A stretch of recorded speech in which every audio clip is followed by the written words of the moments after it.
Oke, selamat pagi adik-adik semua. Kita bertemu lagi di pertemuan ke-10 ya. Hari ini kita akan membahas inovasi dalam proyek. Namun sebelum itu, untuk memaksimalkan waktu supaya adik-adik tidak ngantuk, akan kita hirup oksigen dulu kurang lebih 10 kali biar otaknya penuh dengan oksigen dan semangat untuk kuliah hari ini. Hari ini saya memilih topik ini karena memang saya yakin adik-adik sudah memiliki ide terkait dengan proyek itu. Dan adik-adik sendiri pun juga sudah memiliki konsep sendiri ya terkait dengan inovasi. Jadi inovasi itu ingin saya jelaskan sedikit, itu adalah terkait dengan apa yang menjadi uniqueness dalam proyek adik-adik. Selain uniqueness juga nanti ada hal-hal baru yang adik-adik tampilkan di sana. Nanti seperti itu. Bukan berarti inovasi itu membuang yang dulu atau yang jadul gitu, tidak. Tapi bagaimana dengan konsep yang dulu itu kita bisa tambahkan dengan hal-hal baru yang lebih relevan di sana. Misalkan adik-adik punya toko, punya perusahaan, adik-adik sekarang ada yang sistemnya adalah tidak nunggu lagi yang bisa menggunakan kendaraan itu. Itu adik-adik sudah tahu maksud saya di sana. Itu salah satu contoh inovasi. Nah, kemudian dalam perpustakaan juga ada banyak buku-buku yang sudah banyak di sana tertata dan umurnya sudah lama. Inovasinya apa? Mungkin di scan, mungkin menggunakan OCR, mungkin di sana kemudian menggunakan AI seperti itu. Dalam inovasi proyek ini kemarin sudah saya sampaikan dan kita sudah diskusikan ide-ide dan kalian sudah semuanya memiliki ide masing-masing ya, terkait dengan hal itu. Mungkin hari ini kita bisa presentasikan di sini supaya nanti di sesi diskusi ini menjadi lebih efektif. Silakan siapa yang bisa presentasi hari ini? Mungkin dari Bram ya, kelompok Bram, silakan ya Bram ya.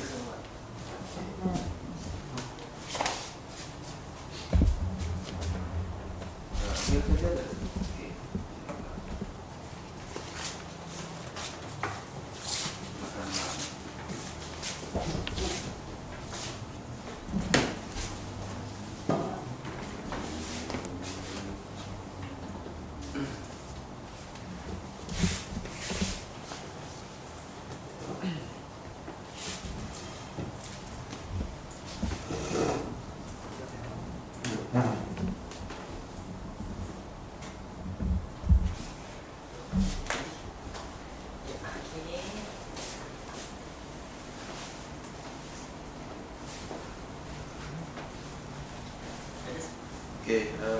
hari ini presentasi dari Bram ya, yaitu bersama dengan Darmo ya, dengan kelompoknya yang akan membahas Triangga di website ya. Jadi Triangga itu adalah salah satu kearifan lokal yang bisa dipadukan dengan proyek website seperti itu.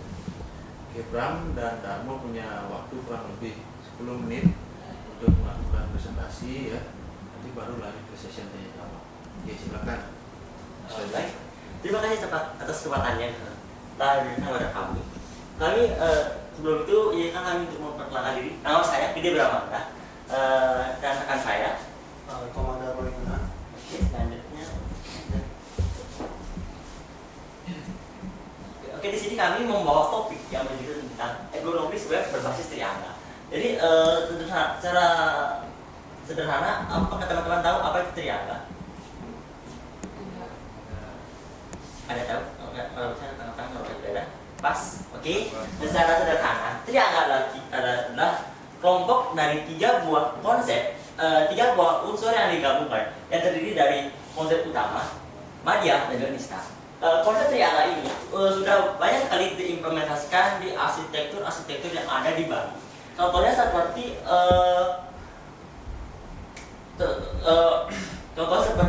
pura-pura dan secara struktur organisasi itu ada banyak sekali implementasinya. Contohnya seperti organisasi tubuh manusia, yang dimana utama itu bagian dasar kepala, nista, media itu bagian tubuh bagian tengah, dan nista itu bagian kakinya. Tujuan dari adanya tujuan dari adanya triangga ini adalah untuk menciptakan harmonisasi di dalam sebuah konsep struktur yang dikembangkan. Jadi di sini konsep pengembangan ini adalah untuk memberikan tampilan yang mendukung antara harmonisasi dari suatu tampilan dengan memanfaatkan filosofi Bali dari makna triangga sebagai makna kearifan lokal Bali dalam konteks interaksi komputer interaksi manusia dan komputer.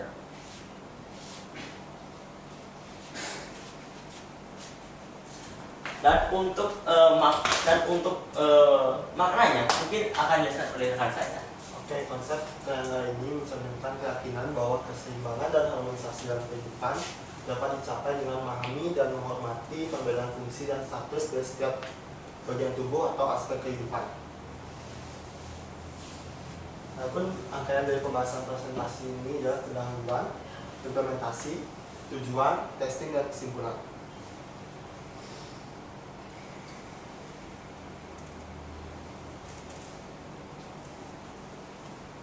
Saat ini, website adalah sebuah teknologi yang terus-menerus mengalami perkembangan. Terdapat banyak sekali pengimplementasian web di saat ini, dan bahkan teknologi web sudah tidak dapat dilakukan lagi. Namun, semakin kesini, teknologi web terutama di segi penampilan konten masihlah belum mengalami peningkatan yang signifikan, terutama di segi UI dan UX, yang dimana masih saja belum terlihat konsistensi. Oleh sebab itu, standarisasi sebuah tampilan dari sebuah web itu sangat diperlukan. Adapun konsep yang sangat sesuai dengan pengimplementasian ini adalah konsep triangga.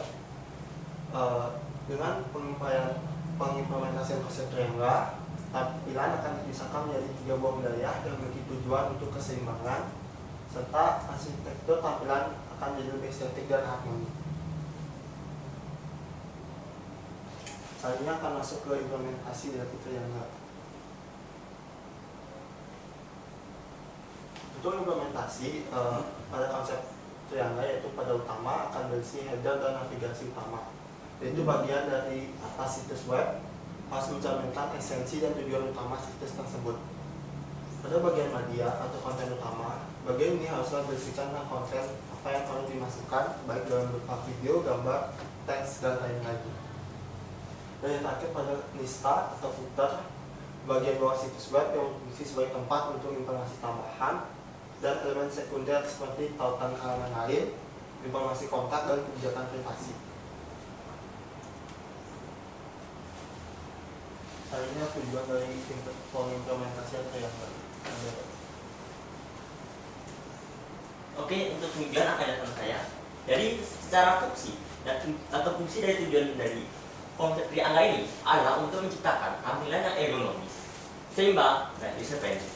Dengan memperhatikan hierarki yang diwakili oleh konsep triangga yang ada, tujuan dari konsep triangga ini adalah yang pertama, untuk menciptakan website yang lebih efisiensi. Yang kedua, kenyamanan.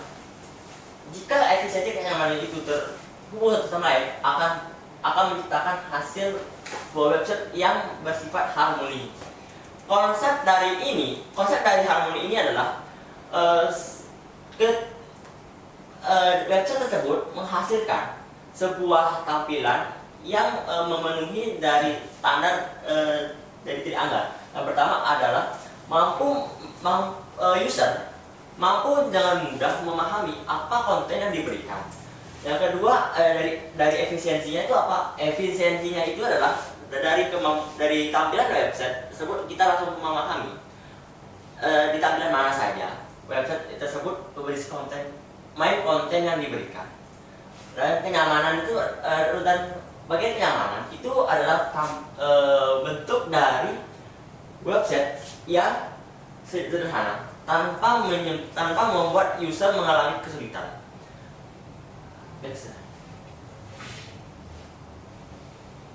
Lanjutnya testing. Di dalam ujian ini dilakukan melibatkan perkiraan sebanyak sekitar 33 responden dengan penilaian yang bermacam-macam, dan setelah dijumlahkan dengan perhitungan yang ada dapat dijumlahkan sekitar 143 poin atau kita ratakan menjadi 87% dari hasil responden yang dilakukan dengan cara melakukan proses kuesioner, pengisian kuesioner, yang dimana hal tersebut menunjukkan hasil positif dari pemanfaatan triangga di dalam implementasi sebuah website, yang dimana hal tersebut dari sisi pengguna merasa bahwa penggunaan website berbasis triangga ini lebih user friendly dan juga responsif. Selanjutnya kesimpulan. Untuk kesimpulan akan disampaikan oleh rekan saya. Berdasarkan hasil pengujian yang dilakukan terhadap desain layout website dengan menggunakan konsep triangga, dapat diambil beberapa kesimpulan berikut.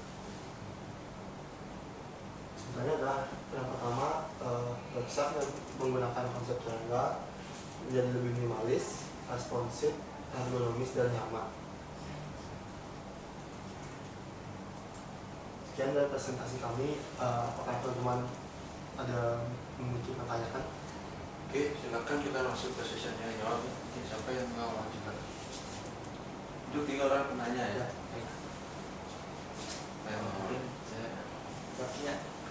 Sebelumnya kalian sempat menjelaskan tujuannya. Kalian disampaikan dulu namanya. Sebelumnya perkenalkan hasil destinasi dengan 225501. Baik, untuk pertanyaannya, sebelumnya kalian sempat menjelaskan mengenai tujuannya. Kalian menjelaskan ada 3 cakupan tujuan. Ya. Bisakah kalian jelaskan lebih detail 3 cakupan itu? Kita rangkum dulu selanjutnya. Pertanyaan berikutnya. Ya. Baik, terima kasih atas kesempatannya. Jadi perkenalkan saya Lohir Yasin dengan NIM 2255111002. Jadi pertanyaan saya, barusan Anda menjelaskan mengenai ergonomis web dengan konsep triangga. Jadi saya ingin bertanya mengenai apa yang dimaksud dengan ergonomis web dan mengapa itu penting untuk diperhatikan dalam pengembangan website. Yang terakhir pertanyaannya. Coba. Baik, sebelumnya perkenalkan saya Giri Jaya dengan 3 digit nih terakhir saya 003.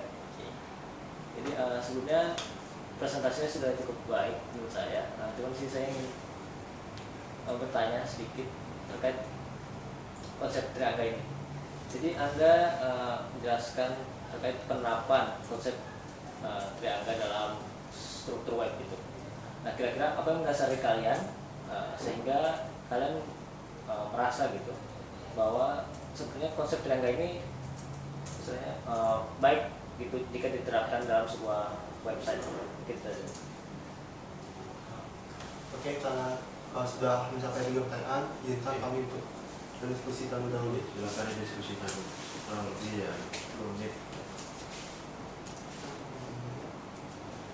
Dari Sri berapa menitnya di belakang?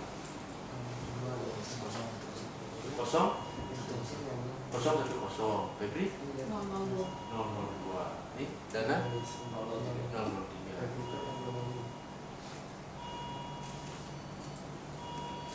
Christine mau nanya? Nanti.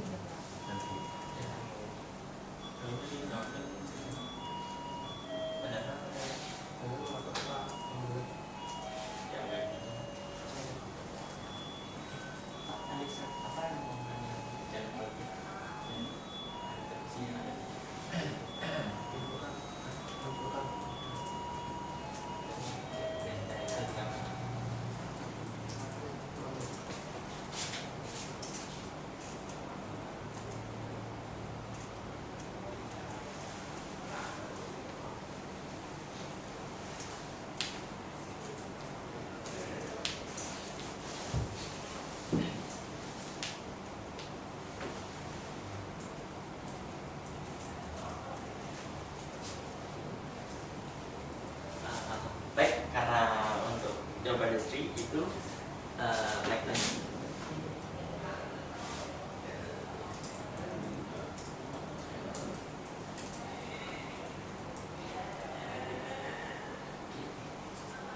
Next,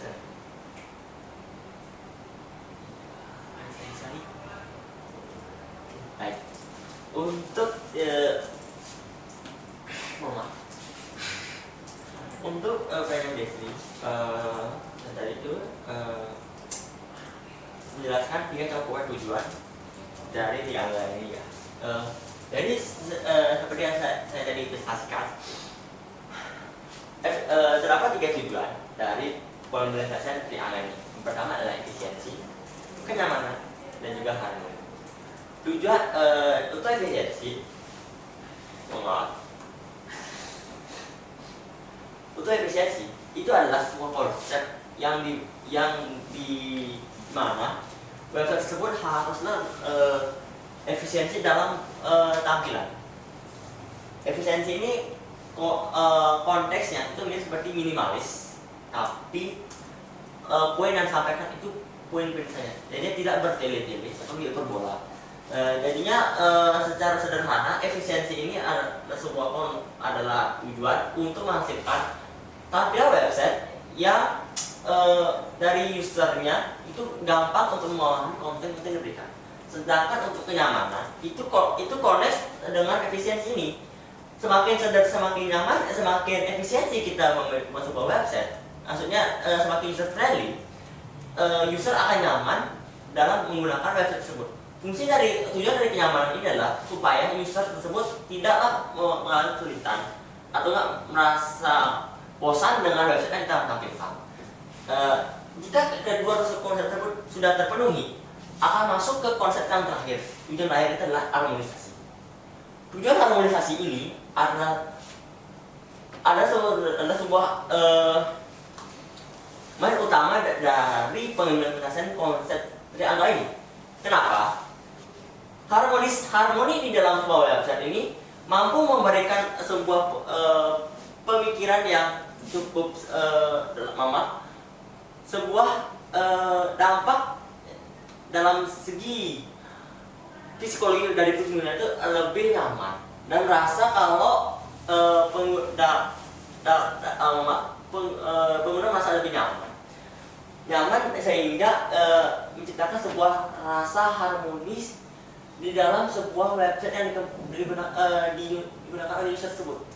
Maksud secara simpelnya itu user akan merasa bahwa tampilan dari website tersebut itu nyaman. Secara sederhana itu nyaman ya, nyaman ya. Oke, bagaimana Destri? Apakah jawabannya bisa diterima? Ya.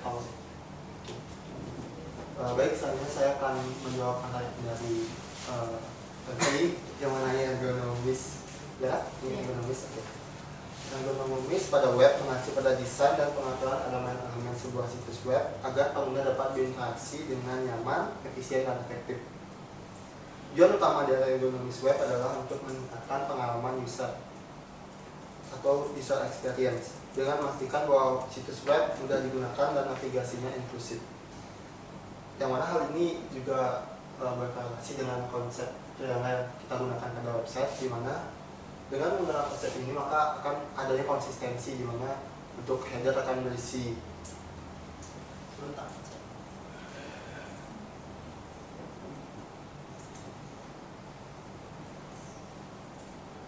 pada bagian header atau navigasi utama akan berisi esensi dan tujuan utama dari situs web, dan di bagian media atau kolom utama pasti akan berisi konten-konten yang akan ditampilkan, dan di bagian bawah atau footernya akan berisi informasi tambahan. Dengan menggunakan konsep ini maka konsistensi itu akan terjaga. Jadi bagaimana jawaban yang saya berikan? Bisa diterima ya, bisa dilanjutkan. Oke, untuk pertanyaan dari Danan, pertanyaan adalah kenapa Anda merasa konsep yang cocok diterapkan dalam sebuah web? Oke, berdasarkan dari pertanyaan itu, saya rasa saya sudah menjawabnya, karena dengan menggunakan konsep ini maka webnya akan menjadi lebih konsisten, lebih harmonis, dan sehingga itu akan meningkatkan pengalaman penggunanya, sehingga pengguna akan betah berada dalam web tersebut. Seperti itu. Bagaimana? Ya bisa diterima. Baik, karena semua pertanyaan sudah terjawab, apakah bisa saya akhiri? Oke, karena waktu juga ya, silakan nanti dicari sumber-sumber referensi lain yang berhubungan dengan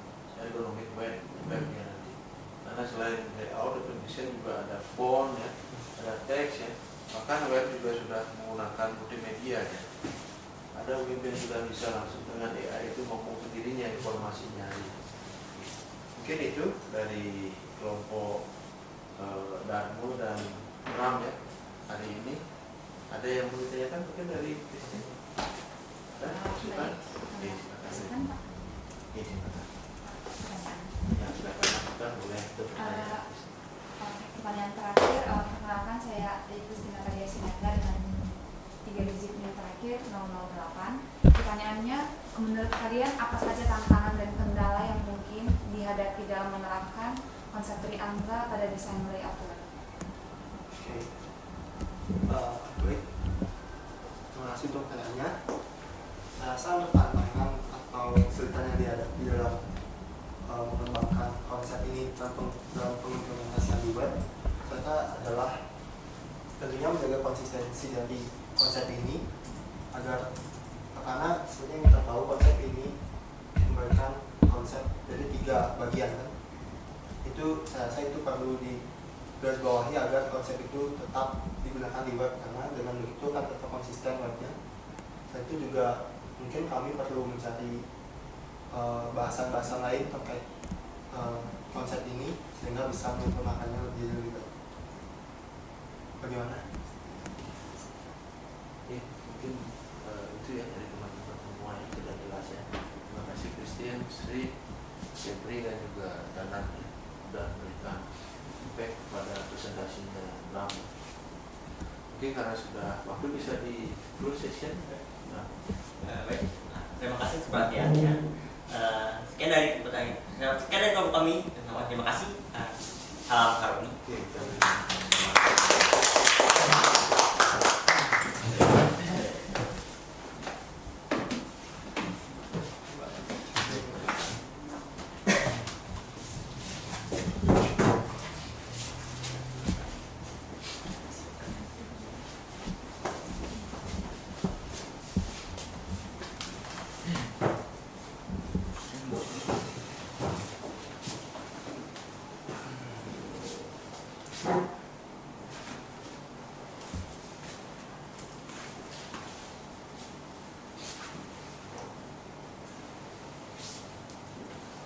Oke, ini sudah dipublikasikan adik-adik. Jadi yang disampaikan sama Bram tadi itu sudah dipublikasikan di presentasinya di seminar internasional di Medan tahun 2016 ya.